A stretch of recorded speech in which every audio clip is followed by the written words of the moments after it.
Welcome back to Enlighten Us, your easy path to learning. You are joining us for lesson 10 and today we are looking at Harf el Jarr.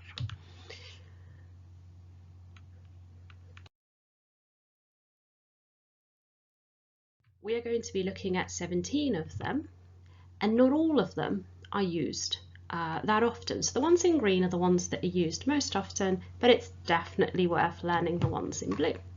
Let's go through them.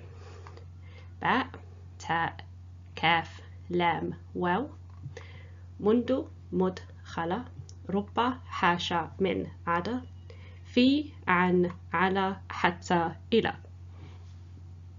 Now, the ones in the top row are attached to the ism. The ones in the second and the third, they stand apart from the ism, before the ism, but nothing comes in between them. So that's something to remember about Harf el Jarr. They'll either be attached to the ism or immediately before it. There will never be anything between the ism and Harf el Jarr. Now let's have a look at some examples. Oh, before we move on, let's mention one last thing.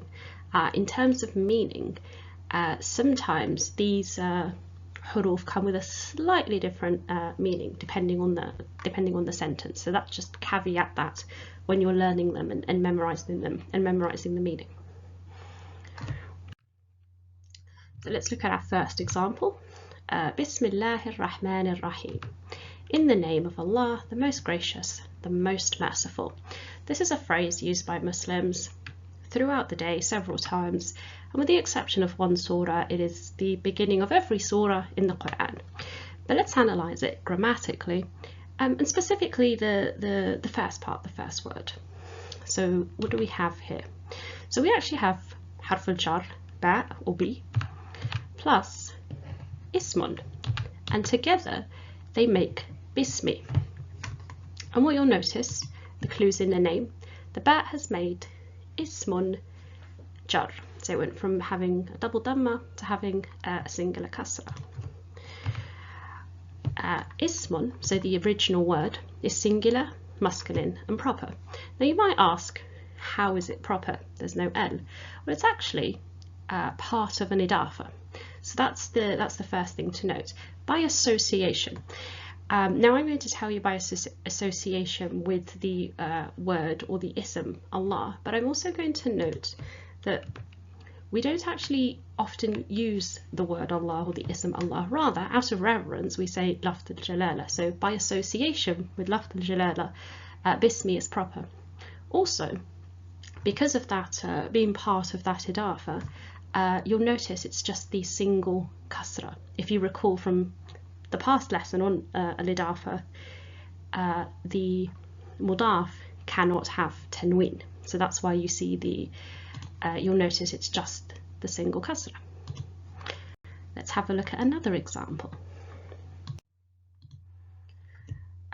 Darasa fi madrasataini. He studied in 2 schools.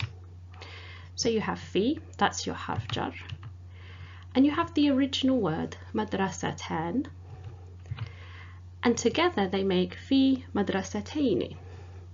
Now you'll notice here the jar is expressed by the ya, and that's because madrasatan is dual, feminine and common.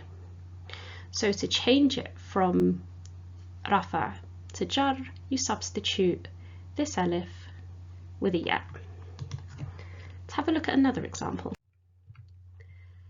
هذه الكتب للمعلمين. These books are for the teachers, and what we have here is the lam, li, you can see it there, المعلمون, and that becomes للمعلمين. And this word, المعلمون, it's plural, it's masculine, it's proper.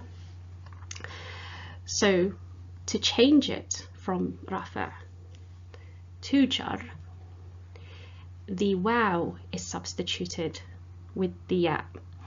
The other thing to notice is that it is proper, and it's proper because it has the alif lam al, but you'll notice here again the alif has dropped, and again this is something that we'll cover in a separate lesson, but I'm just drawing your attention to it. So we've come to the end of our lesson on Harf el Jarr. Key takeaway, they act on the ism. What do? They change it to become in a state of jar, and how that jar is expressed depends on what the original ism was. And of course, as always, memorize the huruf. Thank you for joining us for this lesson. Don't forget to like, comment, subscribe, hit that notification bell, and of course check out the description box for additional resources.